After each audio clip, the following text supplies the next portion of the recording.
नमस्कार दोस्तों। देश बेहाल है, राज्य बेहाल है, लेकिन सरकारें अभी भी सिर्फ लड़ाई लड़ने में व्यस्त हैं। सरकारों को भी सिर्फ यही दिखाना है कि वो काम कर रही हैं, फिर भी लोग मर रहे हैं।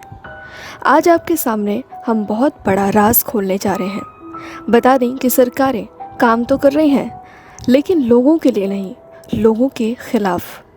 सरकारें काम तो कर रही हैं, लोगों को सही डाटा उपलब्ध करवाने के लिए नहीं, बल्कि डाटा छुपाने के लिए। सरकार पूरी जी जान से जुटी हुई है, बहुत ज़्यादा मेहनत कर रही है डाटा छुपाने में। आज हम आपको बहुत बड़ी खबर देने जा रहे हैं। उत्तर प्रदेश की हालत इतनी ज़्यादा ख़राब हो गई है कि खुद उत्तर प्रदेश के बीजेपी के मंत्री भी योगी से परेशान हो गए हैं और उनकी पोल ही खोल रहे हैं।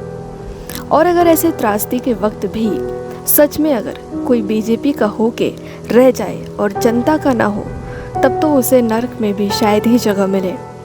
बता दें कि उत्तर प्रदेश सरकार के राज्य मंत्री पंडित सुनील भराला ने सरकारी सुविधाओं की पोल खोलकर रख दी। मुख्यमंत्री को उन्होंने एक चिट्ठी लिखी है।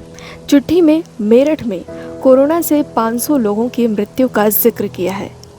दोस्तों, भले ही उत्तर प्रदेश के सीएम ट्वीट्स पर ट्वीट्स किए जा रहे हों कि प्रदेश में ऑक्सीजन बेड्स की कोई कमी नहीं है, कोई दिक्कत नहीं है प्रदेश में, लेकिन ग्राउंड पर तो सब जानते हैं कि आखिर असलियत क्या है। भले ही यूपी सरकार हर आवाज़ उठाने वाले को जेल में डाल दे, एफआईआर करवा दे, हॉस्पिटल्स अगर ऑक्सीजन मांगे तो उन्हें भी धमकी दें, लेकिन कुछ लोगों का तो ज़मीर जाग ही गया है। हम आपको सुनील भराला की सीएम को लिखी चिट्ठी पढ़कर बताने वाले हैं और दिखाने वाले हैं कि कैसे योगी के झूठे दावों की सुनील भराला ने पोल खोलकर रख दी। सुनील भराला ने लिखा है, इस पत्र के माध्यम से कोरोना संक्रमण की द्वितीय लहर से उत्पन्न जनपद मेरठ की हृदय विदारक भयावह स्थिति की ओर आपका ध्यान आकृष्ट करना चाहता हूँ।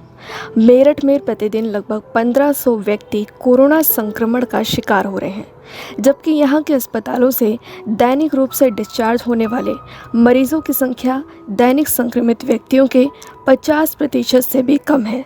परिणाम स्वरूप मेरठ में 1100 से अधिक सक्रिय मरीज मौजूद हैं। इतने अधिक संख्या में सक्रिय मरीजों हेतु मेरठ के सरकारी निजी अस्पतालों में बेड, ऑक्सीजन और रेमडेसिविर जैसे आवश्यक प्राण रक्षक दवाओं की बहुत बड़ी कमी महसूस हो रही है, जिसके कारण अब तक लगभग 500 मरीजों की मृत्यु हो चुकी है।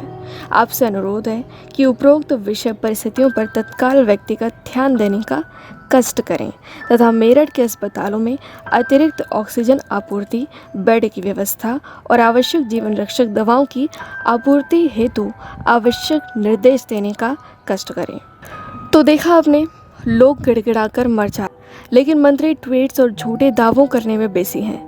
खुद बीजेपी के मंत्री सीएम को लेटर लिख रहे हैं, लेकिन शायद योगी जी ट्विटर पर सबको आदेश देने में बिजी हैं। शायद योगी जी के सारे कर्मचारी और उत्तर प्रदेश के 23.5 करोड़ जनता ट्विटर चलाती है और सारी जानकारी ट्विटर से ही प्राप्त करती है, क्योंकि ग्राउंड पर तो कोई जानकारी मिलती नहीं है। सारे कर्मचारी अपने मन मर्जी करते हैं।